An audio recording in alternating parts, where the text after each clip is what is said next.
eu não gosto do papel de coitadinho que os bombeiros em Portugal no geral têm, não gosto disso, porque é dado a todos o mesmo manual, é dado a todos a mesma oportunidade de aprender e de ser melhor.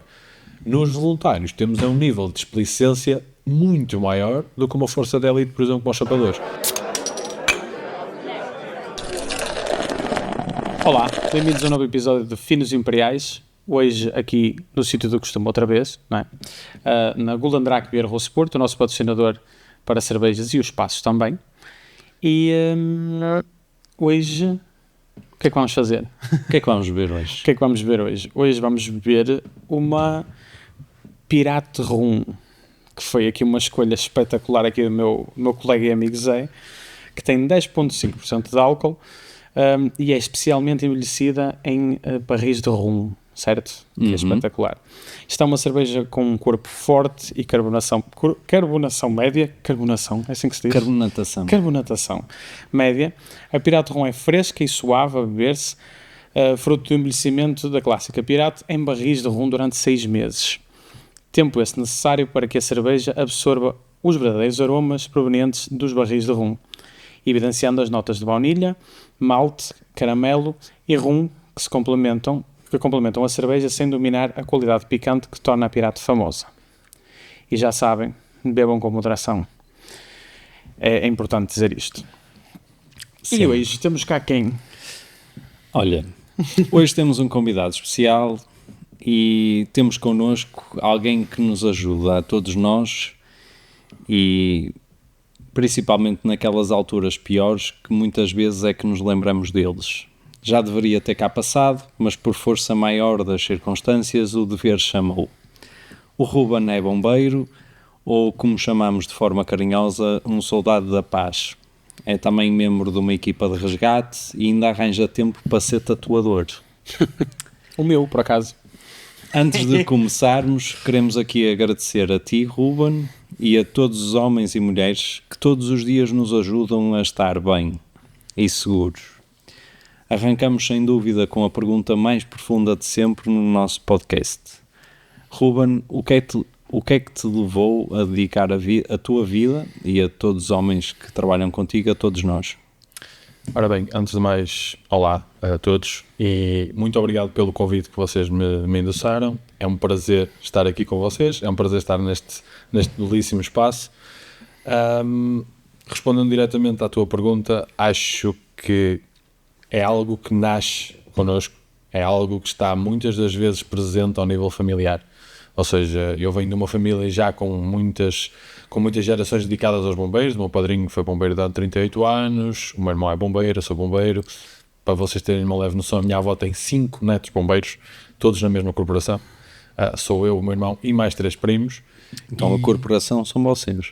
Uma parte, conseguimos encher um carro se quisermos, vamos 5 da minha família, exatamente. Mas tudo isto depois leva a partes mais complexas ao nível familiar, que é, imagine-se a preocupação da minha mãe com 2 filhos, da minha avó com 5 netos. Muitas das vezes andamos efetivamente todos juntos nas ocorrências.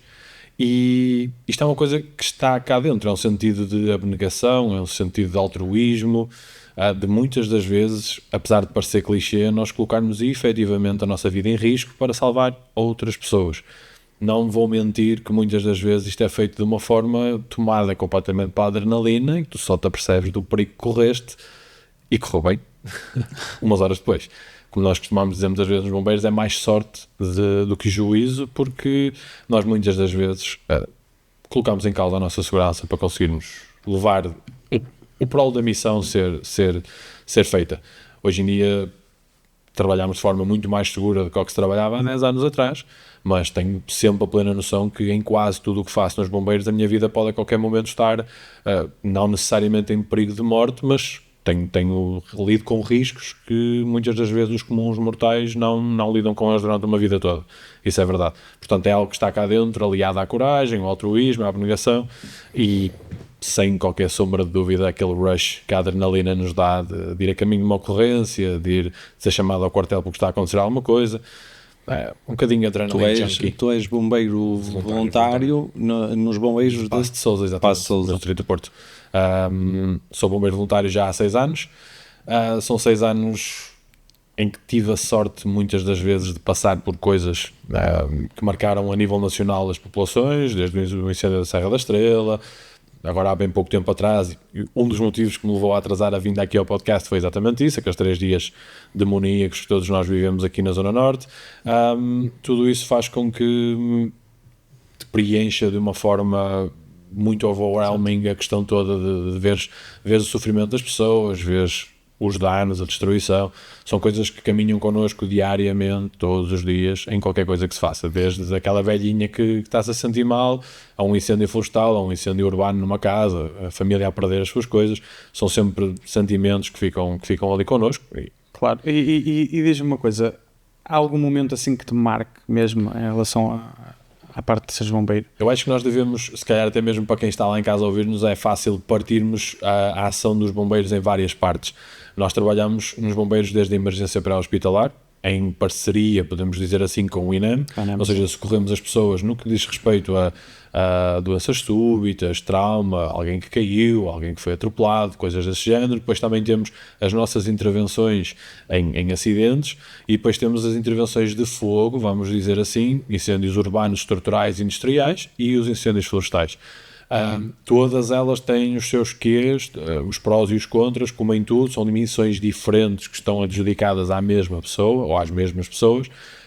Diria sem dúvida alguma que das coisas mais marcantes que passei pela magnitude que acabou por ter foi o incêndio da Serra da Estrela, em que vi, para além da mobilização enorme de meios, estávamos cerca de 1.300 bombeiros, é o maior parque natural que nós temos em Portugal a arder, toda a atenção mediática, todo o poderio que o próprio fogo tinha. Foi uma coisa, posso-vos contar que durante cerca de 2-3 semanas, sempre que deitava a cabeça na almofada, os meus sonhos eram recorrentes com aquilo, paredes de fogo, literalmente, fumo que é uma coisa interessante, porque o pessoal às vezes nunca pensamos, e já tivemos aqui o Rui Oliveira, o fotógrafo número, estava à frente na altura do Jornal Notícias. E ele acompanhou, por exemplo, Pedrógão. Exatamente. E ele traz-nos muito este lado, mesmo enquanto jornalista, que transporta muita coisa que lá está. E vocês também acontece-vos isso? Sim, sem dúvida, sem dúvida. Acho que é algo que estamos num caminho de relativizar de uma forma saudável a saúde mental nos bombeiros e o que é que vem de bagagem em cada ocorrência. Porque era o que eu estava-vos a dizer, tive 2-3 semanas em que o trauma estava tão fresco, em que de noite eu sonhava com a Serra da Estrela, com paredes enormes de fogo, com incêndios a desenvolverem-se em minutos de uma forma completamente avassaladora.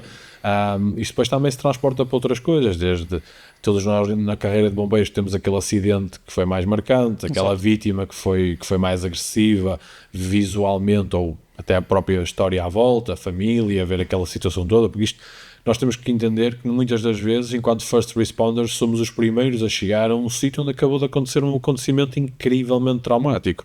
As pessoas estão com emoções que muitas delas nem sabem explicar o que é que está a acontecer. Eu já tive reações muito más por parte de pessoas em quem eu tentava passar por elas para socorrer alguém. Na hora, soube-me mal ver aquilo, soube-me mal ser insultado, empurrado, ter que dar explicações daquilo que eu vinha fazer, mas a frio consegui entender. A mãe daquela pessoa, o pai daquela pessoa acabou de ter uma doença súbita e está, se calhar, em risco de vida, e os bombeiros podiam ter chegado mais rápido, o INEM podia ter feito menos perguntas, ou seja, tudo está lidado com isso. Acredito, no caso do vosso convidado, que a questão de Pedrógão foi pior ainda, porque estamos a falar de a perda de vidas humanas sobrepõe-se a tudo. Sim. E ele deu um insight que foi o insight de ter chegado, depois de ter feito a reportagem jornalística. Ele chegou, feito-me um café com os amigos, era sem João, não perfeitamente da história dele. Eles combinaram-se aquilo, foi para lá e eles começaram a perguntar então como é que foi. Ele começou a contar histórias e de repente olha para a frente e tem toda a gente a chorar e ele, o que é que eu fiz? Exatamente. E ele não reparou. E passado umas semanas estava ele todo lixado da cabeça porque se lembra das coisas. É algo que acontece muito e é quase como tu se conseguisses contar a história a partir do POV quase. Exatamente. Ou seja, eu estou num panorama superior, conto a toda a gente o que senti, o que vivi, o que vi, mas esqueço-me que eu, enquanto pessoa, a dada altura vou ter que baixar a guarda para sentir e diluir na minha cabeça tudo o que acabei de ver. E isso é uma coisa que acontece muito nos bombeiros. Eu tenho colegas mais velhos, com 15, 20, 30 anos de bombeiros, com histórias do arco da velha, mesmo assim, e cheguei a uma dada altura da minha carreira em que entendi que essas pessoas, e eu próprio já o faço, ao contar isto, over and over again, todos os verões estamos no quartel, nas horas mortas, e aquela conversa, daquela história, volta a surgir. É a terapia que nós arranjamos, é tipo é falar com os pares, é tentar diluirmos ano após ano as memórias e os maus sentimentos que ficam disso. Claro que há coisas boas, obviamente, mas honestamente e infelizmente acho que as coisas más sobrepõem-se quase sempre a tudo o que é bom na carreira do bombeiro. É uma profissão que a nível de violência emocional, Sem dúvida. é tal como, eu não sei, tu não, se calhar consegues comparar porque deves conhecer, é tal como se, por exemplo, ser médico ou um enfermeiro, Principalmente se for assim, urgências. de urgências, Urgências, exato. sem dúvida. É uma Sem violência dúvida, emocional, sem não, dúvida, porque eles não podem transportar isso para casa, mas acabas sempre a transportar porque é impossível. Tu Aliás, acabas por ser na mesma, sei lá, estou aqui a dizer, não estou um filho, um marido, E ele é, aquela pessoa e é tu alguma sais coisa de um cenário exatamente. terrível. E chego a casa e está a minha mãe à espera que eu entre em casa, por exemplo, e que é, vou deixar tudo em cima da minha mãe.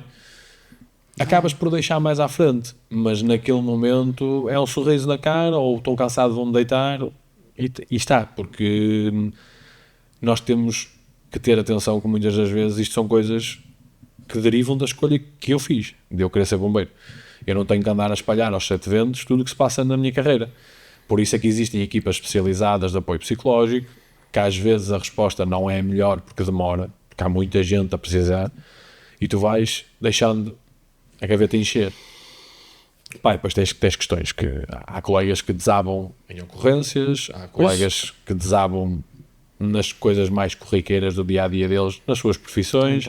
E eu Um até copo posso... cheio de água, desculpa, um copo cheio de água basta uma gota para ele transbordar. Exatamente. E se o copo já está Exatamente. cheio, Sem dúvida. o teu colega, ou pessoas, Sim, sim, não é uma exatamente. pessoa que tu conheces, não sei, não faço ideia, mas transborda numa cena que ele fez correndo, uma coisa, Exatamente. é normal porque o copo está cheio. E normalmente dita-se numa coisa muito comum que é o afastamento. As pessoas começam-se a desligar do ir ao quartel, de estar com os colegas, E começas a perceber um padrão. Exatamente, e o pessoal está-se a distanciar e tu vais entendendo. Falta de paciência, falta de dedicação, porque isto Eu leva assisti muito uma tempo, coisa há por pouco isso. tempo que me assustou um bocado, e eu não sei, e até já que estamos aqui e muita gente também não está a ouvir, também passarmos isso. Eu assisti há pouco tempo, quando foi aquele incêndio agora há pouco tempo, Exatamente, na zona industrial do... Não, mas na zona industrial Aqui do no Porto, Auto Sueco, no Porto, na exatamente. Autosueco, e eu trabalho lá perto, e, opá, a uma dada altura nós estávamos a ver, nós estávamos em armazéns e vemos uma nuvem negra descomunal por cima de nós e nós todos começámos a ficar preocupados, tipo, será que isto não vem para o nosso Claro que lado? sim, claro que sim. Eu não sei de onde é que isto está a vir. Eu lembro perfeitamente de chegar lá em cima e estar numa fase inicial, a polícia a tentar perceber como é que vai cortar o trânsito, como é que vai fazer, e estar um bombeiro tipo a chorar, a engatar o bocal Sim, sim, sim. de incêndio, a chorar, mas a chorar, e estar um senhor a mandar vir com ele. E eu estar a olhar para aquela situação e dizer assim, caramba, meu, está aqui um homem, está a combater incêndio, está a dar o melhor que ele pode dar. Exatamente. Porquê é que você está a mandar vir com ele? O miúdo já está, que notava-se, pronto, que era um jovem, era um Exatamente. miúdo novo. Toda aquela situação não é fácil. Claro. Não é fácil, ele já está a processar aquilo Exatamente. tudo, tipo, a tentar arranjar Ainda uma tem- solução, ainda tem ainda ali tem alguém que que- lidar Dar com um gajo alguém. aos berros com ele. Opa, e eu percebo, o senhor estava, porque tem um armazém perto Claro, e claro, estava claro, aflito claro. com as coisas dele, e eu digo assim, que é que estes gajos, o que eles aguentam, Tudo meu? super plausível, mas exatamente o que acabaste de dizer é isto. A opinião pública em Portugal vai do 8 ao 80 muito rapidamente nesse aspecto, porque os bombeiros são os maiores. Mas eu tenho um incêndio ao lado da a minha casa pode ficar em perigo e neste momento os bombeiros estão a seguir a sua folha de operações, aquilo que tem de ser feito normalmente, e posso garantir a todos nós e a todos os que nos ouvem lá em casa que os bombeiros em Portugal têm informação mais do que suficiente para saberem aquilo que estão a fazer. E não é necessariamente por se colocar um bombeiro logo ao lado da casa deste senhor que nós vamos fazer alguma coisa de efetivo. Não é? Porque se nós não adressarmos o problema que está na primeira casa que está a arder e deixarmos crescer só para proteger a outra ao lado, não vamos ter meios para proteger as duas. E as pessoas, muito rapidamente, deixamos de ser os soldados da paz para passarmos a ser alguém que tem que ser mandatado por aquela pessoa a fazer exatamente o que ela quer. Isto acontece nos fogos florestais, isto acontece na emergência pré-hospitalar nas ruas do Porto, em todo lado, em todo lado. Aposto que já disseram aquela frase do costume: eu pago impostos, eu pago de salário. Não o salário necessariamente, mas se calhar a tua corporação tem um carro novo, foi com o dinheiro que nós demos para lá, portanto agora faz o que tens. Não, não é Pois assim, porque não é os bombeiros voluntários recebem um salário? Não. Isto é uma dúvida Os que eu bombeiros tenho. voluntários trabalham da seguinte forma. Nós em Portugal temos 2 tipos de bombeiros, os sapadores ou profissionalizados, Exato. que podem ser municipais, bombeiros sapadores, companhias, regimentos, e depois temos os corpos de bombeiros voluntários. Dentro desses corpos de bombeiros voluntários nós temos assalariados, pessoas que trabalham diretamente para a associação nos mais variados serviços, desde transporte de doentes não urgentes, levar os velhinhos às clínicas e não sei o quê, equipas de emergência pré-hospitalar, e temos também, recentemente, nos últimos anos, criada uma equipa de intervenção permanente, constituída por 5 elementos, que está num horário definido por cada corpo de bombeiros consoante as suas ocorrências e que garante a resposta ao minuto. Tirando estes 15, 20 elementos que eu disse agora, todo o restante do corpo de bombeiros é voluntário, que depois tem escalas normais de serviço, ou seja, eu tenho X noites por mês em que tenho que estar no quartel de serviço, e depois tenho também um domingo de 8 em 8 semanas, no caso do meu quartel. Há outros quartéis que têm a sua dinâmica instituída de maneira diferente, e depois nós podemos estar à chamada, ou seja, a central liga-nos: olha, Ruben, tenho aqui um problema, preciso que venhas ao quartel, tens disponibilidade? Ou então, aquilo que já se começa aqui nunca em desuso, no meu quartel ainda fazem, um toque de sirene.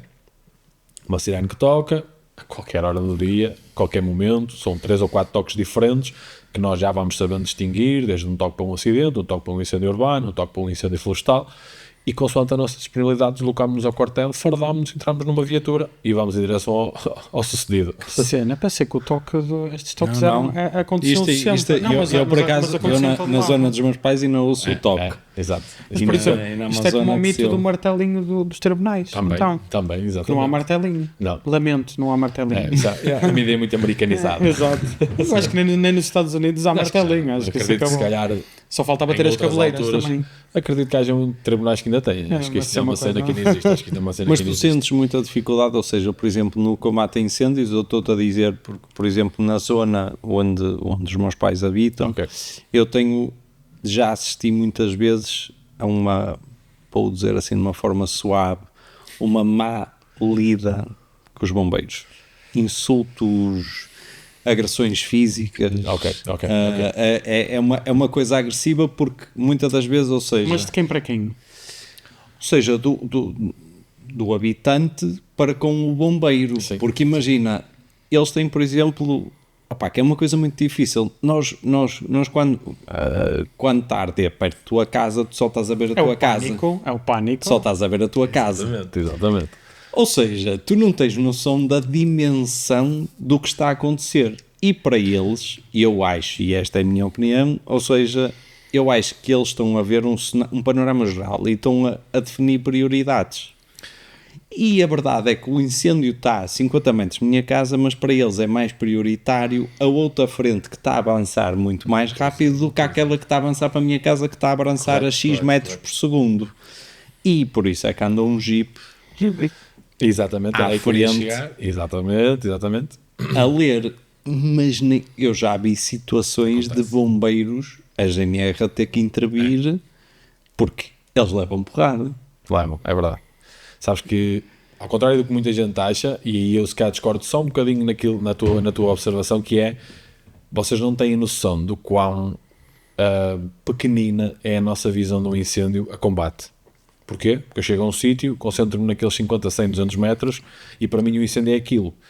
Muitas das vezes, quando o incêndio já está controlado ou apagado e tu vais na viatura fazer um abastecimento, vais comer alguma coisa, é que tu percebes a big picture, é que tu percebes que era 1 km, que tu nem sequer deste por ela porque estavas alocado a uma missão, ou seja, a missão grande, e depois tens pequenas Exato. side quests, vamos dizer assim, que cada viatura ou grupos de viaturas têm de cumprir. Comissões E secundárias. muitas das vezes, até os próprios populares têm melhores pontos de vista sobre o incêndio do que nós, bombeiros, porque simplesmente nós recebemos uma ordem à rádio que diz-nos, olha, vai para a rua X, X habitações em perigo, faz proteção àquelas habitações e ficas ali. Exato. E é óbvio que as pessoas muitas das vezes já estão se calhar fartas de entupir a linha 112 com pedidos de ajuda, já arderam anexos, já arderam tudo e mais alguma coisa, e nós quando chegamos já só vamos mesmo para salvar a casa, e às vezes, honestamente, nem isso, porque não conseguimos estar em todo lado. E tens reações de pessoas muito agressivas, muito mesmo. Porque isto depois vai muito daquela ligação que a própria corporação tem na comunidade adjacente.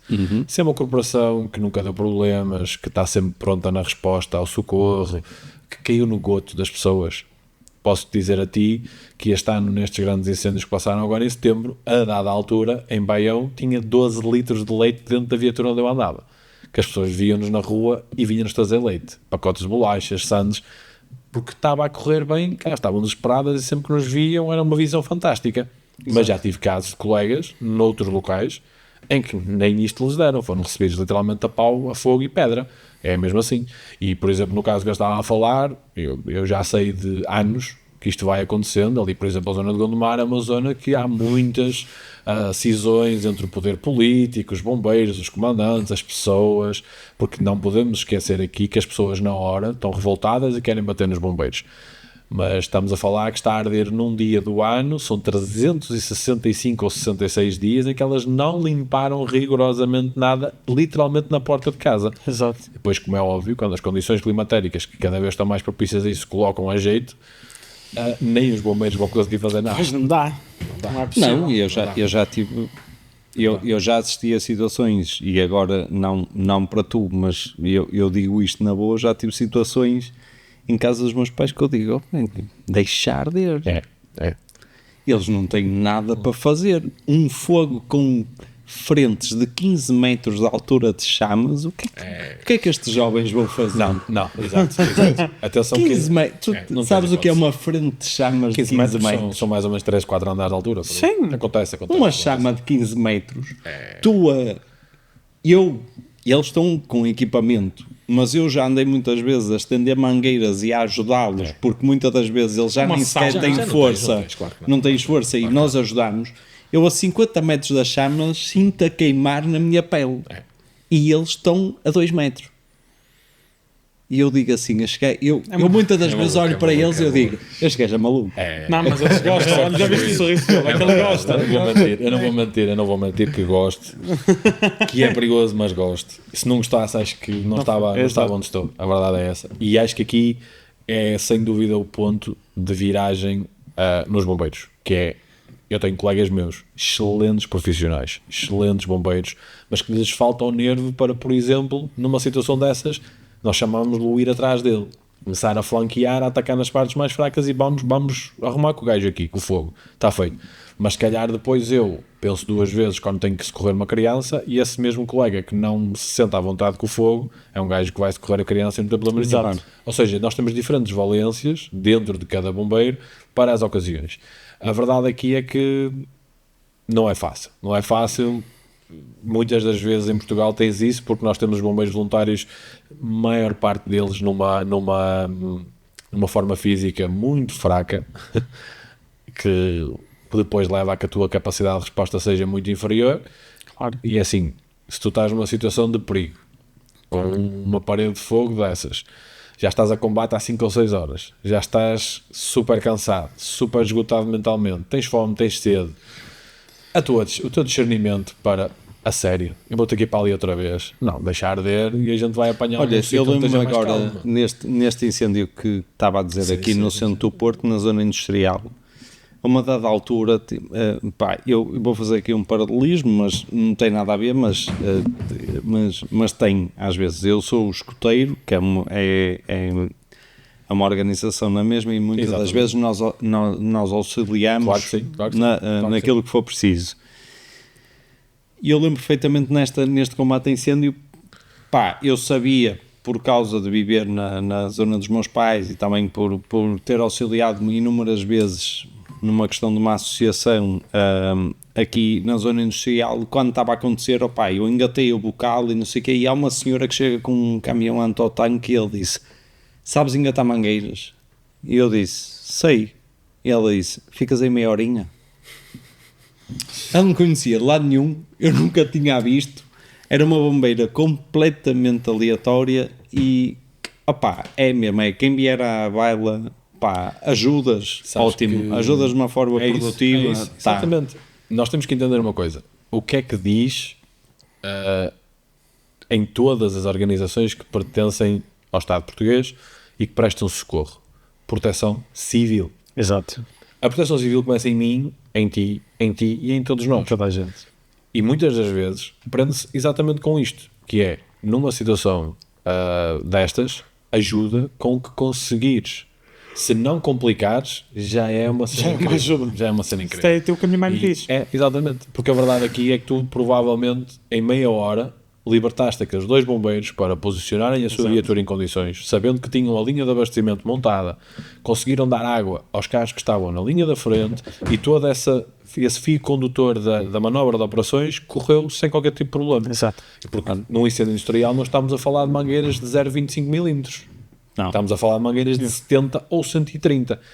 Um rolo de mangueira de 130 pesa 40 kg. Não é Brincadeira. Não Portanto, é não, porque ela quando me deu eu fiz É um calibre diferente, são calibres diferentes. E num incêndio como o que foi na Autosueco, que estamos a falar no incêndio industrial, tu tens que entrar com não, big guns. aquilo As big tu guns vias, têm de tu entrar. vias cenas a voar.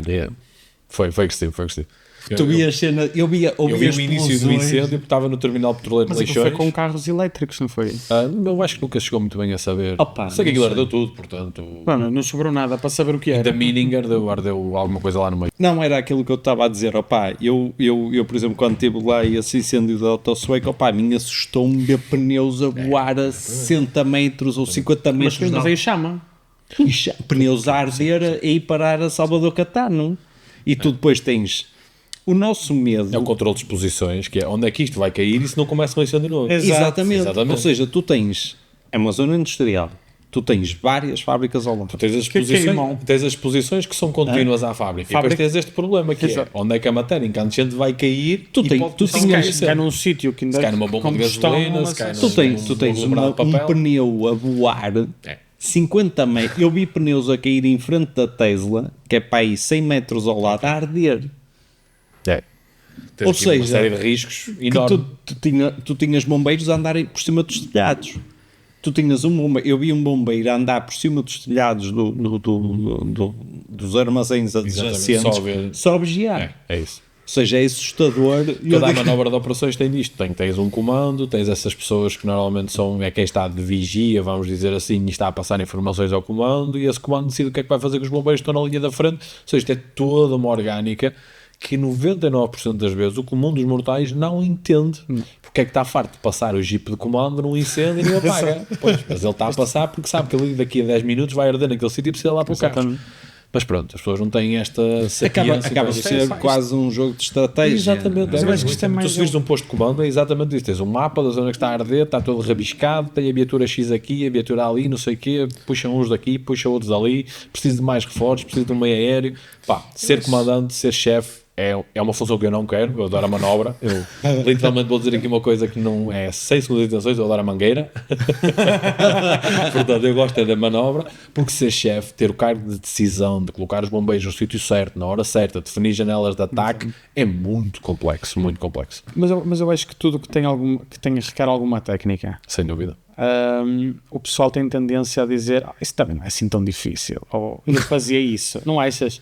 Acho. E imagina, eu costumo dizer que tudo é uma arte, Correto. tudo. E o que vocês fazem também é uma arte. Exatamente. Porque posicionamentos e tudo, não sei o que, tudo é uma arte. Exatamente. E eu acho que tudo que requer uma técnica, a arte requer técnica para depois poderes desconstruir aquilo. Exatamente. O pessoal não percebe muito bem. O pessoal acha que é chegar lá, vestir um fato, pegar uma mangueira e siga.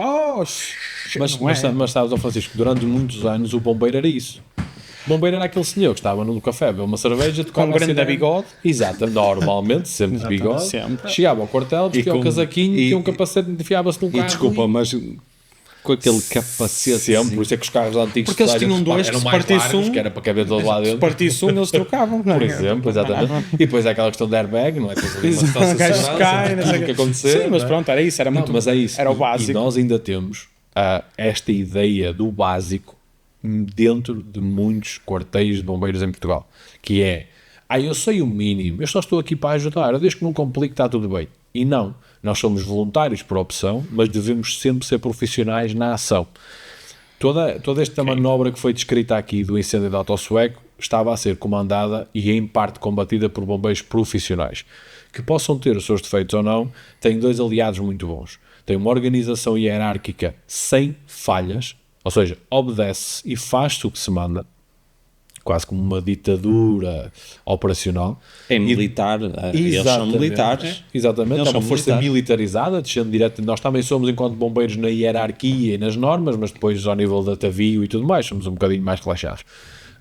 E depois tem uma parte que para mim é mais importante e que falta à maior parte dos bombeiros em Portugal, que é a complexão física adequada ao combate a incêndio. Sabes que é mesmo difícil entrar para os chapadores. Pá. Muito difícil. As provas São físicas muito agressivas, são muito agressivas. Mas eu acho que faz todo sentido. Claro que faz, Francisco. Sem sombra alguma dúvida, só assim nós vamos conseguir. A capacidade, isto, o que eu vou dizer agora é uma frase dita por um comandante dos bombeiros do Conselho de Espinho, em que a tua capacidade enquanto bombeiro termina aonde termina a tua capacidade física. Tu podes ser o gajo mais inteligente do mundo ao nível de bombeiros. Se as tuas pernas não te permitirem mexer, Mas isso, acabou. tu tens muitos desses casos, por exemplo, nos Estados Unidos. Agora falando Sim, só da sim, polícia. sim. Tu às vezes vês aqueles dashcams que eles são obrigados a ter Exatamente. cams e bodycams e não sei o quê. Opa, sai-me um gajo a fazer uma operação stop com 300 quilos. Meu, o polícia nem consegue andar. Meu. E faz uma operação stop e o gajo tem uma arma. Ele começa a fugir. Ele dá... E tu ficas assim, como é que este gajo vai atrás dele? Não vai e acaba por acontecer erros. Porquê? Porque ele quer pará-lo a todo custo. Claro, Nos Estados Unidos abre fogo e mata uma pessoa. Mata uma pessoa que se calhar só estava a fugir. Porque sim, meu. Exatamente. E entras aí em outros problemas. Sim, Mas exatamente. Isso é uma caixa de Pandora. Exato, não vale a pena. Não vale a pena. Sim, Mas mas eu, por exemplo, Mas percebes, é os condição erros- física. Os erros advêm muito aí, mesmo na manobra dos bombeiros. Pois, claro. Como é que tu, e eu faço esta crítica, como eu faço abertamente a colegas meus no meu CV, no meu corpo de bombeiros, que é, como é que é possível tu dares a tua disponibilidade para integrares as equipas de primeira intervenção de incêndios florestais, que muitas das vezes estão 12 horas a trabalho, com inúmeros fogos, com 40 graus de temperatura, com refeições a tarde e a más horas, pouca hidratação, como é que tu dás disponibilidade se não consegues literalmente correr daqui à porta da rua? Não podes dar disponibilidade para uma coisa Isso é a mesma dessas. coisa que ir para bombeiro e sair a fumo. Por exemplo, tu és asmático, não? O asmático. Não é, mas estás a ver? Por exemplo, uma pessoa eu pode ri, ser mas não tem asmática, piada. Exatamente. Não tem mas piada, Imagina não que é extremamente muito bom na parte do pré-hospitalar, por exemplo. É Pronto. asmático, mas há ali uma função para Sim, ele. mas claro. também Mas está a acabas, precaver-se. Ou seja, também sabe que não acabas pode por fazer ter aquilo. numa função de chefia essa competência Por que exemplo, é, olha, por exemplo, esta tu não dá, pessoa... tu não dá. Exatamente. Não, a isso. diferença acho maior, que também acho que não sei se as pessoas sabem, que é a diferença, eu conheço alguns chapadores Exatamente. e alguns voluntários, e nos chapadores, pá, tu não tens opção. Aquilo É isso. os chapadores, um colega meu que eu tenho nos chapadores diz, nós somos uma força elite. Acabou. Dos bombeiros. Completamente. Um chapador, Sem eu sombra noto alguma na zona dúvida. dos meus pais, quando aparecem os chapadores tomam conta Sim. do teatro de operações todo, Sim. porque já são especializados É exatamente isso, naquilo. exatamente. E depois, em termos de manobra, há quem discuta esta parte, mas sim, eles, tecnicamente, por serem mais diferenciados, podem assumir os teatros de operações e comandar a partir dali, principalmente ao nível do Distrito do Porto, ou melhor, parte da cidade, municípios e tudo mais, mas para muitos voluntários isto pica um bocadinho e deixa-te assim um bocado açoitado, por isso é que há sempre esta rivalidade, que eu acho que cada vez Tu mais sentes saudável. alguma dificuldade neste momento em ser bombeiro em Portugal? Sentes alguma dificuldade?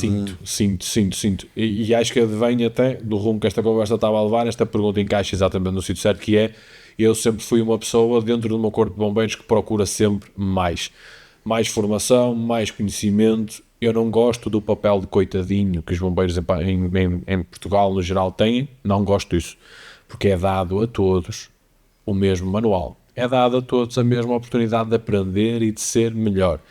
Nos voluntários temos um nível de displicência muito maior do que uma força de elite, por exemplo, como os chapadores, e acho que sem dúvida alguma em Portugal o que falta é a própria Escola Nacional de Bombeiros, o organismo que tutela ou ensina aos bombeiros, ser mais exigente, ter melhores condições e dentro mesmo dos próprios corpos de voluntários preparar as pessoas para novas eventualidades que existem cada vez mais nas nossas ruas, nos nossos montes, em Portugal, em todo lado do mundo.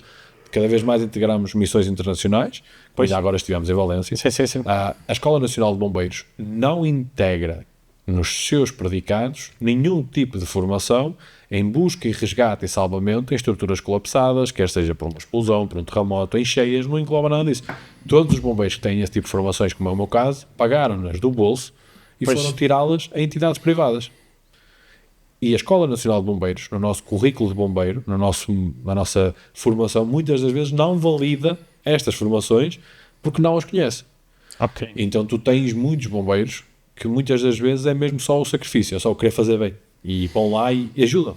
Mas podiam muito bem ser muito melhores, como é o caso, por exemplo, dos sapadores, equipas especializadas, formação, equipamento, têm tudo disponível para serem melhores.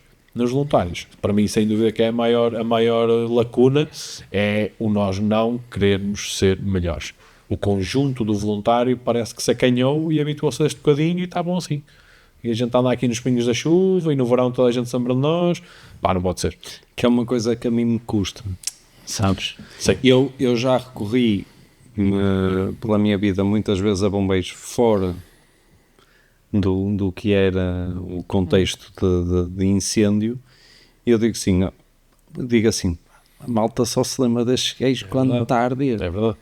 E é verdade. Isto custa-me. É verdade. Custa-me porque estes gajos quando há cheias também estão cá. Exatamente. Quando é preciso arrombar uma porta também estão cá. O gato só Quando o gato está lá em cima também estão cá. Quando tens um acidente com um carro, Quando tens um uma acidente- salamandra, que estamos agora a entrar no período crítico disso de inverno, uma salamandra pega fogo numa casa.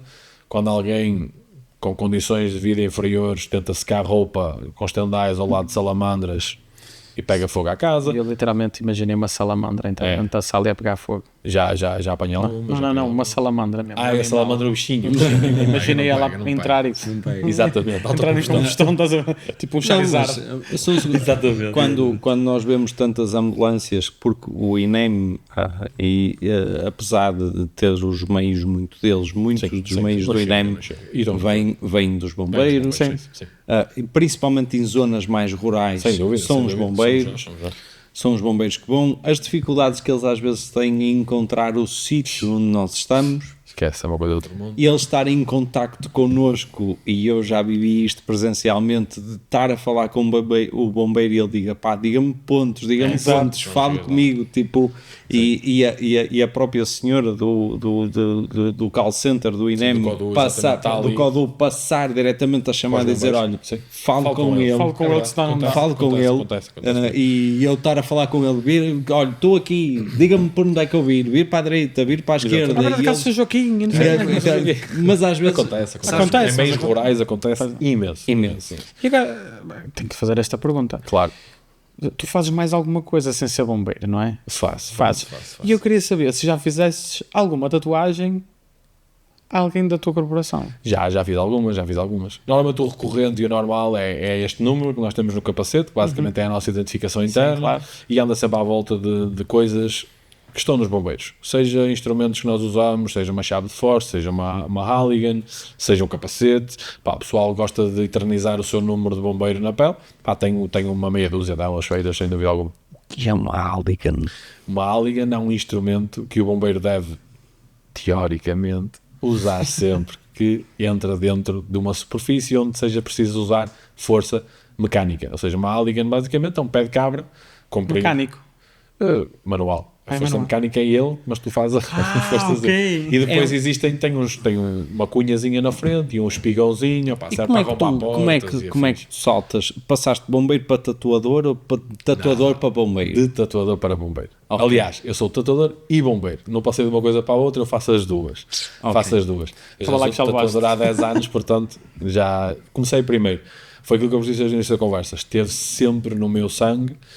A dada altura, pensei que tinha que efetivamente enverdar por uma carreira que eu gostasse e deixei os bombeiros de parte e dediquei-me a 100% à tatuagem.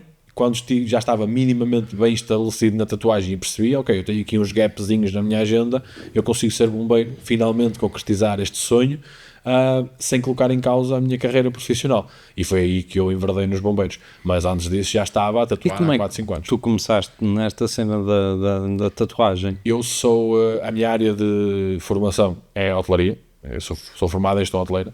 Na altura, Tudo a ver. tudo a ver. Trabalhava no Art Club, era sugerente de bar no Art Club. Tudo a ver, Tudo, exatamente. continuamos dentro do mesmo tema. Bombeiro, os nachos são bombeiro, exatamente. hotelaria e tatuagem. Exatamente, Estamos alinhados. Sim. E depois, na altura, num concerto no Art Club, conheci aquele que viria a ser o meu tutor durante algum tempo, a pessoa que me ensinou efetivamente o que é a tatuagem e o que é que se faz na tatuagem e como se faz. Isso aliado a uma oportunidade nova, um mundo que eu já gostava. Exato. Eu já não estava muito contente naquilo que fazia, porque ainda que fui obrigado pelos meus pais, numa altura de escolhas ali a seguir ao secundário e não sei o quê. Mas eu criei artes ao meu filho, mas nós não temos capacidades, vai para uma coisa que nos dê garantias. Lá fui eu para a hotelaria, acabei por gostar daquilo. É verdade, muito da disciplina que eu tenho ao nível profissional vem daí. Eu acho que a hotelaria toda a gente devia passar. Dá-te traquejo para muita coisa. Eu já disse E isto. perceber que não é com bandejas na cabeça dos clientes que se resolvem os problemas. Eu disse uma coisa. Vontade não foi. Tá, mas vontade, isso aí, vontade toda a gente tem, mas Eu ainda estou ligado aqui à Água do Andrade, Então já sabes mas pá, às vezes leva-te a limites que tu desconhecias. eu disse num podcast há pouco tempo que eu disse que deviam eliminar, que já eliminámos, não é obrigatório ir à tropa, correto. mas devia ser obrigatório um ano Atendimento ao público. atendimento ao público.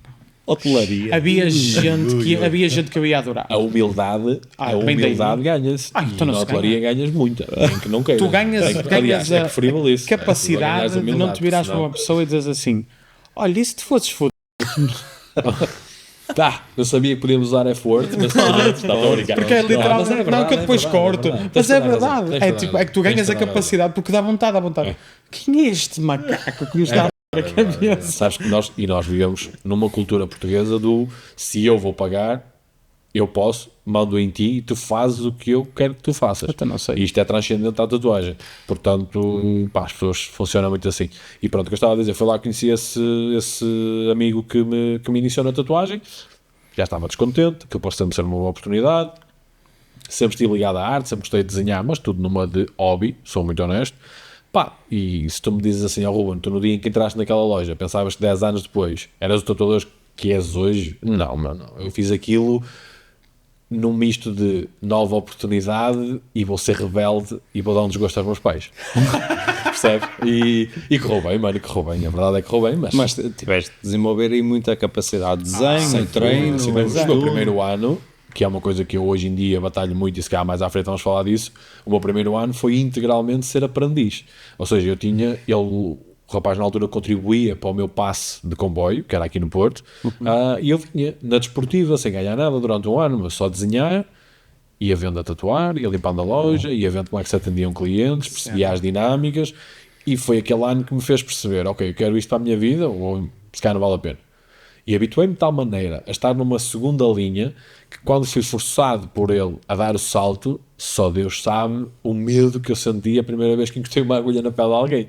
Que eu desenhava com máquina, ou seja, adaptava o lápis à máquina para sentir o peso, a resistência que faz, já estava muito bem naquilo, mas tinha medo de tatuar as pessoas. E tatuaste muitas vezes em pele de porco. Exatamente. Eu estudei ali na batalha, tínhamos um talho mesmo à beira, o senhor quando me via entrar na porta já sabia, mais um couro. Sai um couro, lavar com super pop para tirar aquele cheiro da gordura e vamos tatuar aquilo. E uma pergunta, lembras-te da tua primeira tatuagem? Não é a tua que fizeste? A primeira tatuagem que eu fiz é uma joaninha também de uma moeda de 20 cêntimos no pescoço de uma grande amiga minha que continua a minha cliente até ao dia 2, portanto acho que não correu assim tão mal.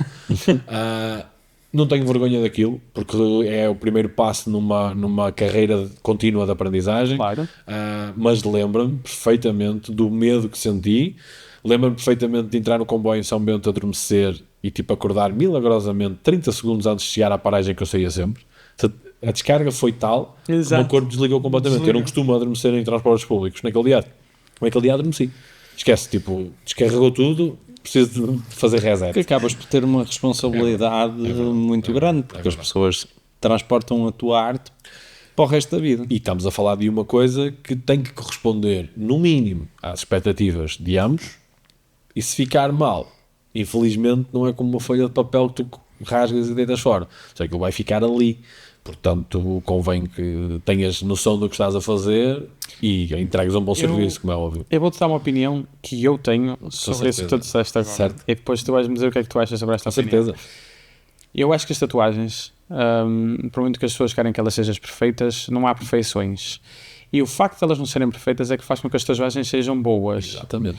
Eu gosto de uma coisa com imperfeições. Quando uma coisa é muito perfeita, é sinal que é de plástico. Exatamente. Eu concordo a 100% contigo. Como, por exemplo, eu posso-te dizer que quando fiz esta, eu lembro perfeitamente que, por exemplo, tem aqui uma coisita que não sei o quê, Sim, tem outra sim, coisa sim. que não sei o quê.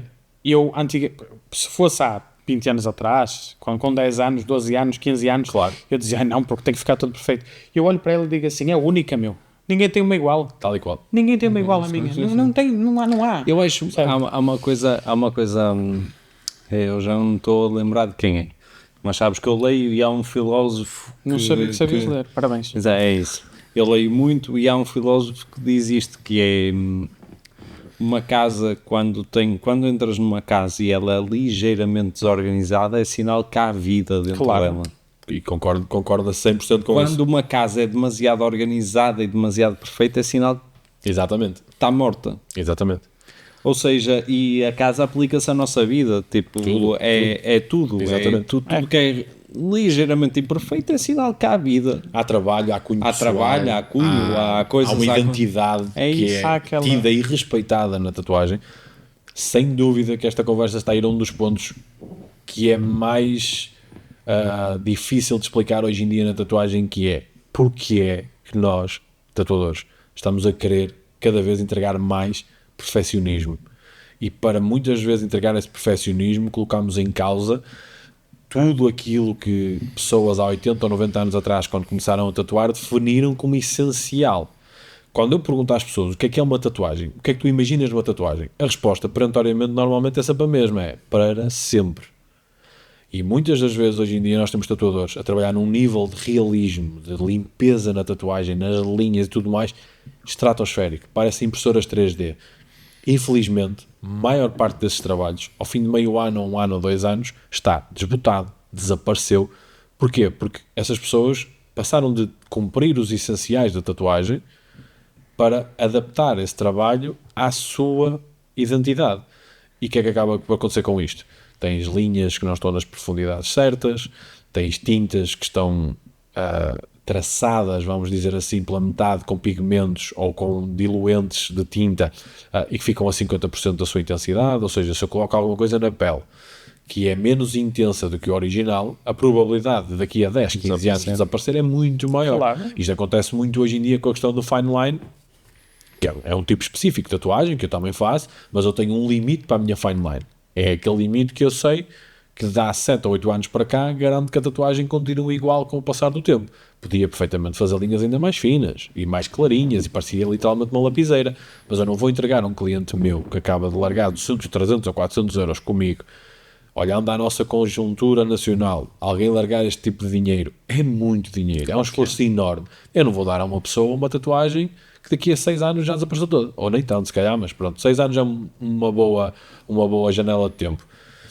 Hoje em dia a procura da perfeição na tatuagem está a levar a isto, a tu teres pessoas a trabalhar de forma não eterna, mas incrivelmente efêmera, ou seja, é para agora, é para a minha foto enquanto tatuador, para o meu portfólio. Exatamente, era isso que eu te ia Depois nunca dizer. mais quer ver aquele cliente, porque se calhar quando eu vir, metade da tatuagem já desapareceu. Exatamente, e tu disseste uma coisa engraçada, que é, tu disseste a tatuagem, mas não é com tudo isso.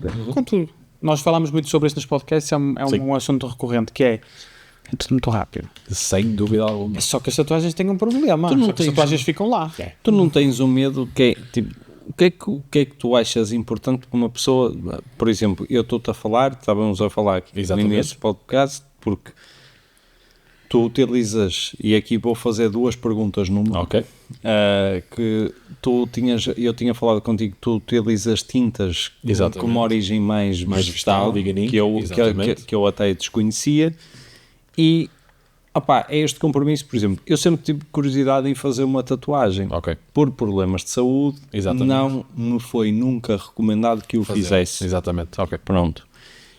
E temos esta parte vegetal, mas também há outra parte que é de responsabilidade, que é eu dizer assim, eu vou transportar esta imagem comigo para sempre. Opa, e eu vejo muitos amigos meus, pronto, que, pá, fazem tatuagens que não fazem sentido nenhum, Correto? e eles próprios admitem, passado um tempo, Certo, exatamente. foi uma vivência que hoje em dia tenho que pagar. Relógio rosa leão com... Beijos. Olha, eu vou-te dizer beijo no pescoço.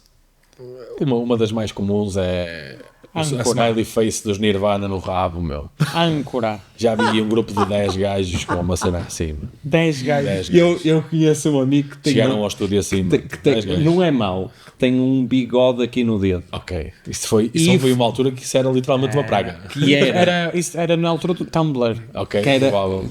que era um bigode que ele fez num dia que não se lembra, Ok. que a bebedeira Ok. era gigante e era só para fazer isto.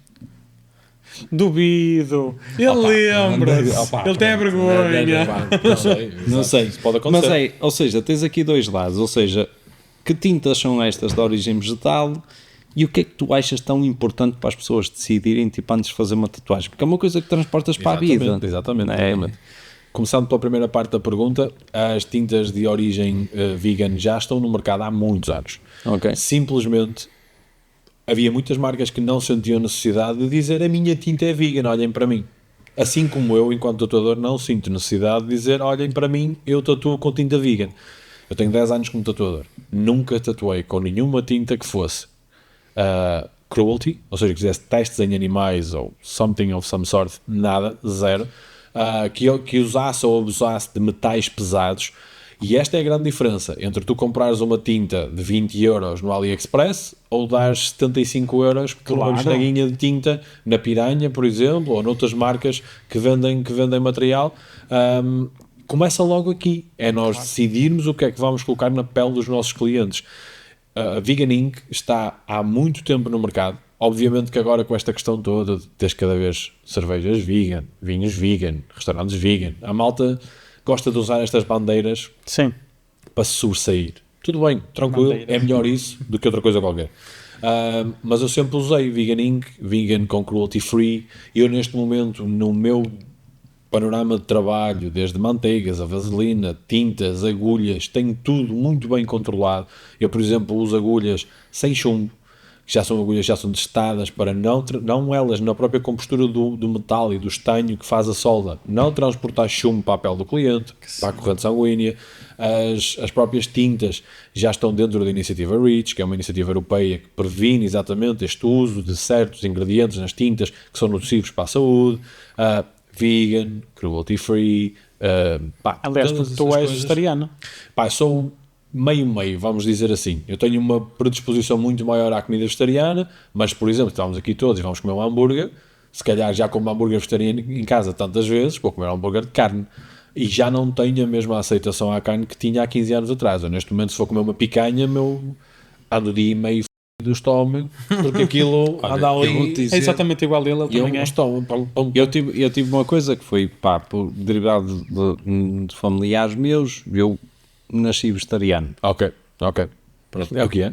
Exatamente. Ok, habituei-me. E há pouco tempo aconteceu uma coisa, foi com ele, que fomos a um evento e eu comi carne, porque eu não tenho aversão. Sim, exatamente. Eu não tenho aversão, Exato, eu não é como, fobia. exatamente. Exato. Até a minha dentição teve problemas. Acredito que não está preparado para isso. Não está, Obviamente. Nós porque fomos no domingo. eu já há tantos anos que não comia, que eu comi, não me soube mal, mas o intestino, a Tudo, parte... tudo, e a não minha tem dentição, eu, por acaso, calhou 2 ou 3 semanas depois ir ao dentista, porque tinha aquela marcação fixa, e fui lá e eu disse, opá, estou aqui com umas dores, e ela disse, não comeste fibras, carnes, e Algo que eu tivesse, disse assim, exatamente, comi, ok. e ela, não estás habituado, é normal. Exato, e faz todo sentido. E os meus dentes estavam a doer terrível e não tinha nada. E eu disse: caramba, o meu corpo adaptou-se tanto ao vegetarianismo É verdade. que não está preparado para outra coisa. E claro que com isto tudo estávamos a falar da questão da vegan, esta assertividade que as instituições já começam a ter a nível de controle das coisas. Conseguimos ter uma tatuagem muito mais segura que continua a preencher os requisitos de ser eterna, dependendo depois de cada tatuador, isso são outros 500, mas obviamente que é muito mais seguro. Eu prefiro 1000 vezes tatuar em alguém com uma tinta que eu sei que é cruelty free, que não tem metais pesados, ou se tem partes por milhão muitíssimo reduzidas, que não colocam em causa a vida da pessoa, salvo seja, mas Porque A saúde. a saúde, a questão maior com as tatuagens que na altura me alertaram eram os metais pesados. exatamente, estamos a falar que é algo que fica dentro da tua pele, com uma libertação contínua, mínima, mas contínua, ao longo do tempo, que está sempre a libertar alguma coisa. Porque nós temos que entender que será sempre, independentemente daquilo que se formule ao nível de tintas, algo externo no nosso organismo e que volta e meia faz as suas reações, o inchaço, uma comichão, são coisas normais, têm os seus ingredientes que não são nocivos a longo prazo ou médio prazo, mas se calhar daqui a uns anos vamos descobrir que andávamos todos a usar alguma coisa nas tatuagens que não podíamos. A evolução faz parte, Claro. é isto, é normal. Por isso, Até, é acho que foi até os anos 60, se calhar foi antes, que usávamos chumbo na gasolina, por exemplo, exatamente. que é um dos maiores causadores de ignorância nos Estados exatamente, Unidos. sim. Que é uma cena super estranha. É verdade, A questão Mas isto é verdade. o amianto, O no amianto, States, o amianto, fibrocimento, por exemplo. exatamente. o Nós amianto. usamos nas casas, depois No o amianto que andou aí uma febre durante escolas, anos. escolas. Durante anos Se andamos aí calhar a trocar ainda há telhados sítios- à E pressa. se calhar ainda há sítios que tu Tens, vais tens, e tens. sim. Tens, tu deves saber que deve arder bem aquilo. Não arde, por acaso não arde Não? muito, não arde muito, mas a exposição àquilo é altamente tóxica. Pois é. Em combustão, ou Pois é. formulada com calor, ou seja, está a Sim, arder sim, por sim. baixo e aquilo está por cima, é altamente tóxico. Deve ser horrível. Eu sei E de o que é que boxes tu de achas? crossfit que têm telhados em amianto. Isso é terrível. Imagina ali a malta, pulmão aberto, a fazer o seu snatch e tal, e com fibrocimento por cima. Está horrível. Isso é terrível. E daí há muitos E conhecimentos. o que é que tu achas mais importante antes de alguém decidir fazer uma tatuagem? Escolher um bom. Na minha opinião, é um bom tatuador. Olha, acertei! Sem dúvida. Acertei. Porque imagina, nós temos que olhar para o tatuador não só como aquele fulano que tem uma mão certinha, que parece um cirurgião e vai fazer uma tatuagem, mas olhar para a pessoa como um conselheiro, alguém que vai. Eu falo por mim, eu dou o conselho aos meus clientes como gostava e gosto que os meus tatuadores me passem a mim. Eu faço as coisas em vocês tal e qual quero que elas sejam feitas em mim. Ponto final. Por isso é que eu digo tantas vezes aos meus clientes que, porra, meu, eu se pudesse tirava-te esse bocado do braço para ficar com ele. Porque eu gosto mesmo daquilo que faço. Eu parei de tatuar já há algum tempo, porque eu gostava muito de encontrar um tatuador que tatuasse como eu, porque eu efetivamente gosto mesmo do que faço e gostava de cobrir o meu corpo com tatuagens minhas.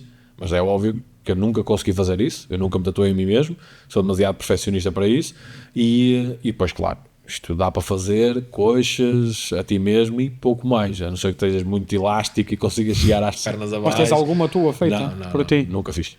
Nem uma linha, nada. Nada. Sou demasiado perfeccionista, o meu cérebro Pá, não consegue eu separar as tenho duas medo, coisas. eu não sei se vocês têm, mas eu tenho medo terrível que é agulhas, pá. Olha, eu costumo dizer que chamaram-lhe agulha porque não havia outro nome para dar. Exatamente, era aí que eu queria chegar. Peraí, antes Mas de eu sou o único que Peraí, não sou antes- tatuado. Hoje em dia a gente tatua com cartuchos. Peraí, gente. peraí, Aquilo é um peraí. bocadinho metálico que está dentro de Peraí. um pedaço de plástico, assim tu nem o vês. Exatamente, Tu nem é o isso. vês. Uma agulha é uma aquilo coisa que dói. entra, mas não dói. Não, isto, eu vou tirar sangue e tenho pânico. Eu fiz uma tatuagem de 3 horas e estava ali, pronto, doeu um bocadito, chorei um bocadito, pá, me emocionei-me com Emocionou-se com com o o tatuador. Pá. Exato, o tatuador é bonito, eu olhei e eu chorei. Ui. Não, mas a cena que... Foi isso que te aconteceu com o Ruben. Foi, exatamente. É de mim que ele está a falar. É exatamente o que eu estou a falar. Não, mas imagina, é completamente diferente a dor de uma tatuagem. Mas eu por imagino, exemplo, com uma vacina. Eu Sim. vou ter... Tu eu vou- entras muito mais mesmo. invasivo. Olha, eu Vacina é tive muito que meter um catéter Não quero saber. e na altura estava numa Vais desmaiar, marquesa. Francisco, vai não? Eu estava numa marquesa e a enfermeira disse assim: ó Zé, podes te encostar à marquesa. Eu estava tipo, matava. Eu estava ali, que eu vi a agulha e eu disse: tem. O meu pai não te contou-me uma sobre isso. E ele foi para o hospital com uma dor de rins. E o gajo chegou lá e ele disse assim: olha, não me meta isso. E o gajo, e ele. Tá. Pois, mas tens E quando ia, isso é... sim, quando ia embora, ele, olha, tenha cuidado de tirar. E o meu pai é como eu, não gosta da Meu agulha. amigo, mas E ele fica. tratamento "O gajo de choque tem- às vezes é mais... o gajo tem Mas tempo sabes de que dizer nada." a tatuagem assusta-me imenso por essa parte. A mim, Tranquilo, pessoalmente. tranquilo. É completamente Não te vou compreensível. mentir que, por exemplo, agora já fiz há cerca de um ano, fiz a transição da agulha de haste, aquela agulha comum, não é? Para cartuchos. E é ainda menos visível o pedacinho metálico que está lá dentro. Mas eu por trabalho, acaso não é? não sei psicologicamente o que é que te afeta mais. Porque se calhar se eu não vir a agulha, Por exemplo, É isso, é isso. Pode-me ajudar. Era aí que eu dizia, eu sempre, e o Francisco sabe disso, eu sempre fui um tatuador que gosto muito de, quando estou a montar a minha mesa de trabalho, estar virado para os meus clientes. Eu quero que os clientes vejam eu a trabalhar, tipo, a tirar as agulhas dos invólucros, a abrir tudo à frente deles. Já tive casos em que tinha clientes que eu sabia que tinham fobias à agulha, como é óbvio, nesses específicos, viras as costas e trabalhas que escondido. E a pessoa, quando chega à tua beira, já vê a maquinazinha montada e já não vê nada. Eu tive que fazer alguns procedimentos cirúrgicos e não sei o quê, e eu fui o primeiro a dizer, pá, eu compreendo o que é que vocês vão fazer, mas eu vou olhar para ali. Exatamente, tranquilo. Eu tenho clientes que estão tipo 3 horas a olhar para o teto. Mas eu vou dizer uma coisa que é... Há quem diga que só olhar é mais, pronto. Mas eu não acho. Pois é isso. Por exemplo, a minha lógica é, mas cada um é quem é, e as pessoas têm todo nível de dor, assim, cada um é quem é. Mas o que me chateia a mim, eu não tenho fobia da agulha, por exemplo, para tirar sangue. Certo. Eu tenho fobia do processo. Imagina, só a parte de me amarrarem o braço, a mim já me estão a comer as pernas, eu se me levantasse agora aqui ia para o lado. Só pá, eles pegam lá, e depois não é isso, e depois o pior é, chegam lá, pegam-te assim no bracinho e começam-te assim. E eu já fico, menina, por favor. Eu tive ataques de pânico a tirar sangue. Mas estás a ver, e diz-me uma coisa, não era muito mais fácil para ti teres, e atenção que eu digo isto, que eu enquanto todo eu posso adaptar o meu processo a cada cliente, e acho extremamente importante isso, porque tenho tempo. Acredito que alguém que esteja num laboratório de análises clínicas tem que ser, és mais um. Mas a verdade é que se houvesse uma adaptação, se calhar não tinhas esse stress todo. Se as coisas fossem levadas eu acho que, para tirar sangue eu na acho perna. que com um bocado de formação, eu acho que chegas lá. Pá, eu apanhei uma enfermeira que eu lembro perfeitamente que ela foi a primeira vez que eu tirei sangue e não senti a agulha. Ok. Estamos a falar disso. É muito bom. Não, pá, não, porque estamos a falar de agulha. Opa, e foi super interessante porque ela estava a falar comigo e não sei o que, eu disse, porque eu não gosto de agulhas, já e está. Ela disse, já está. Chama-se empatia, meus senhores. E eu disse assim, já está. Eu disse, nem sequer senti a agulha a entrar e a sair. Eu disse, que incrível. Dá-se demasiado valor àquele procedimento. Se relativizar a coisa... E ela disse, eu já levei com tanta gente como você que desenvolvi uma técnica. Exatamente. Ou seja, ela pôs-se a falar de várias coisas. Levou-te para outro sítio. E não sei o quê, e pôs a agulha, tirou a agulha. Eu estou tão nervoso. Eu estou tão nervoso na altura que a pessoa pode estar a falar comigo sobre a melhor coisa do mundo. Não, pode estar a dizer, olha, a seguir vais sair daqui e vais direito para a Disneyland. E vais estar lá com o Mickey e vais ter acesso antecipado a todas as cenas, vai ser incrível, não vais estar em filas e não sei o que. E eu não estou, esquece, não estou. Okay. Eu estou ali, é mesmo. Mas isso é algo que tu já foste construindo ao longo do tempo, como uma versão que já não vai lá... dizer, eu tive um ataque de pânico uma vez e foi assustador. E eu e a minha mãe contámos isto de forma leviana e tem piada, não sei o que, na altura foi assustador. Não tem piada nenhuma. Ele está ao meu lado, a minha mãe, e ela começa a fazer o processo e eu começo-me a rir. Mas às gargalhadas. E ela diz assim, mas está tudo bem. E a minha mãe só diz à médica, continua. Tipo Joker. Tipo... Estás-te a rir, mas não estás a rir, exatamente. Estás-te a rir, mas e estás a rir. entretanto ela espeta a agulha. E quando ela espeta a agulha eu começo a chorar. Mas estás a ver o que é um rio? A chorar, as lágrimas aqui para cara abaixo e a rir-me ao mesmo tempo. E a minha mãe olhar para mim, a médica completamente em pânico, só fazia assim, com os frascos, tipo a tirar. E ela tira e eu fico branquinho. Aposto que a senhora pensou se tinha o número do exorcista gravado no telefone. A mulher ficou assustada, percebes? Eu acho que das melhores pessoas que conheci foi quando eu tive que fazer uma operação, foi o anestesista, que foi o gajo mais fixe. São gajos porreiros anestesistas. Que eu estava ali naquela, ou seja, quando deitas mesmo no sítio onde vais ser operado, é frio, é inox, tem aquele aspecto talho. Não, opa. Normalmente até cheira a Exatamente. Normalmente. Talho. É verdade. É autêntico. É o que é. E ele chegar assim, Zé, estás nervoso? E eu, muito. E ele disse, pronto, eu vou ser o teu melhor amigo. Olha, cheira isto aqui. Já está. Já 10 foi. segundos. Outro planeta. Já foi. Eu acordei. Estou a acordar, quero mais. Sim. Está tudo resolvido. Mas tu achas que, tipo, para além disto de definires um bom tatuador, tipo, há alguma coisa que as pessoas devam pensar antes de fazer uma tatuagem? Olha, eu sou uma pessoa que bate muito com isto, apesar da nossa sociedade estar a evoluir de forma bastante razoável neste aspecto. teres consciência da tua carreira profissional. Acho que é das piores coisas, e eu falo por experiência própria, não comigo, mas com clientes, que aos 18, 19 anos tomaram atitudes a achar que a vida deles ia seguir um determinado rumo e a dada altura essas decisões bateram numa carreira profissional que não teve evolução porque as pessoas, por exemplo, eram tatuadas numa mão ou no pescoço. O rumo que isto leva é para que sejamos aceitos cada vez mais. Isso é ótimo, mas ainda não somos. Um miúdo que agora aos 18, 21 esteja a entrar no mercado de trabalho, a probabilidade de trabalhar para alguém com 60 que não gosta de tatuagens é muito elevada. Acho que sem dúvida é aquela coisa que tu deves mesmo ter na cabeça. Eu vou fazer isto. Isto vai-me afetar. Sim. Nós num mundo perfeito não tínhamos de fazer esta questão. Mas temos. E desengana-te que se achas que não há pessoas novas a não gostar de tatuagens. Eu tentei não ferir muitas suscetibilidades. Não. Aliás, porque eu vou ser muito honesto nisto que vou dizer agora, eu acho que os miúdos, eu vou tratá-los assim porque é isso que eles são, que estão neste momento a atingir a maioridade, são se calhar pela primeira vez em 30 ou 40 anos, uma geração que não tem propriamente muita empatia por tatuagens. Nós vendemos a tatuagem como sendo algo irreverente, rebelde, uma marca no teu corpo para dizeres a partir de agora toma as decisões. Isto nos 90, nos 2000 era uma cena super badass. Chico, 18 anos, eu tinha 18 anos e uma semana quando fiz a minha primeira tatuagem. Eu andei, tipo, nem dormia. Exato. Hoje em dia, mano, um miúdo com 18 anos hoje em dia, tipo, a vida dele aos 17, aos 18, aos 19 é a mesma coisa, mano. Não há nada que ele já não faça que vá fazer aos 18, talvez conduzir um carro. Acho que alguns deles nem isso querem, honestamente. Alguns deles conduzem antes. Ou alguns deles conduzem antes. Por isso, acho que até mesmo para nós tatuadores, os próximos anos vão ser de constante mudança por causa disso. Eu sou-te sincero, para além, eu não é por falta de vontade, mas é mesmo foi mesmo por questões de saúde que tomei essa decisão de não fazer, mas é engraçado. E partindo para isto, ia-te fazer uma pergunta ao Ruben. Sim. Como é que foi esta cerveja para ti? Olha, esta cerveja para mim, textualmente, a cerveja foi excelente. Falar nisso. Ainda não acabaste a tua. E eu já bebi um bocado. E já não a beber do teu copo. Já. Não, mas isso. Mas calma, não precisas beber toda. Fica aquele bocadinho para ti, anda lá. Olha, estás a ver? Uma camaradagem. E ele partilha, Gosto partilha. muito Mas isso, desculpa, Rô. Mas falando só da cerveja, foi excelente. Acho que é uma cerveja, eu disse logo no início quando provei que entrava diretamente no meu top muito 3. boa mesmo. Nunca tinha bebido uma cerveja assim. E vamos ter aqui depressão. Ok, isso é muito bom. É mais um motivo para eu vir ao Porto mais vezes, ao centro do Porto. Vamos Isso ter é aqui ótimo. depressão. Isso é ótimo. Por isso. Se calhar agora saindo um bocadinho da cerveja e falando de vocês, né?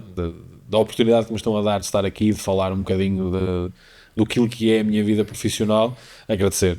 Acho que vocês têm aqui efetivamente um excelente formato, algo que tem pernas, braços, tem tudo para andar, até para andar nos quatro no chão, só as pernas, é o que quiserem, mas está excelente, vocês são incríveis na maneira como recebem, na maneira como nos colocam à vontade, e desejo-vos o maior sucesso do mundo para este podcast. Obrigado.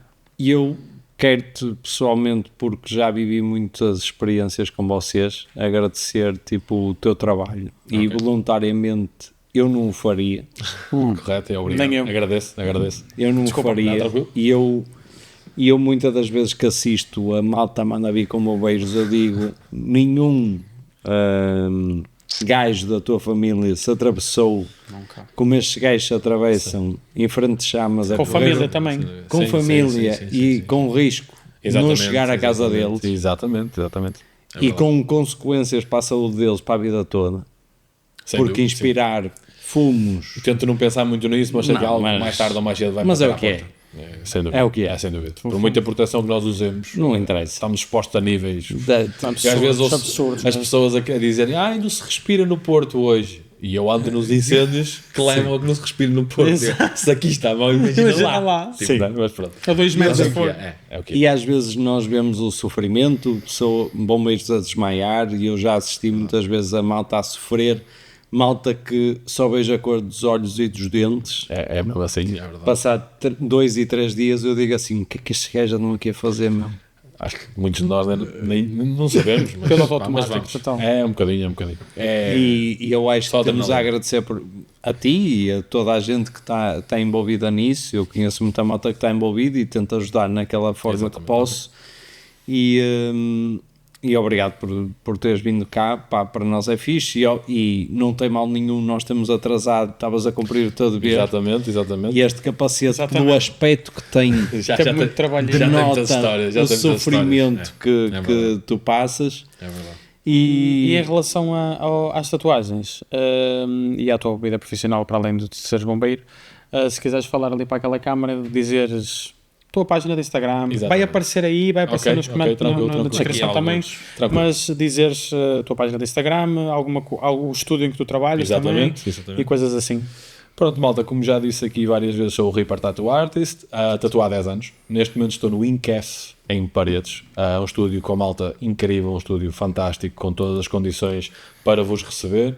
Podem me encontrar no Instagram procurando apenas por Reaper Tattoo Artist. Se procurarem Reaper, aparece logo. Tenho também TikToks e afins, essas coisas todas. Qualquer dúvida, informação, estou sempre à distância de uma mensagem. É Faz isso. só assim, que o Chico gosta de fazer o subscrever.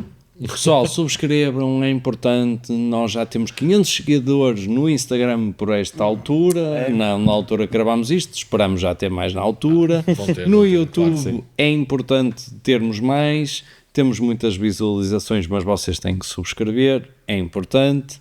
E mais alguma coisa. Subscrevam, malta, subscrevam. É isso, sigam-nos em todo lado, menos na rua, e tem aqui as páginas todas, Facebook, Instagram, TikTok, e aqui algumas vão ter o Spotify e YouTube, que também é importante seguirem lá e subscreverem essas coisas todas, para termos mais convidados fixes como o Ruben.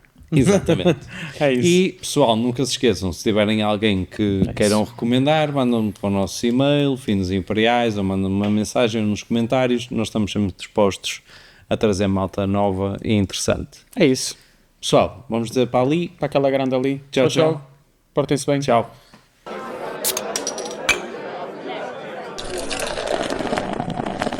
Sim, funciona. Acho eu. Com bem que funciona, não é? Estamos fora da época de incêndio, Sim. já não dou grande... Até tenho que tirar a pilha, porque senão... É pilha ou é bateria? É bateria. Mas é de...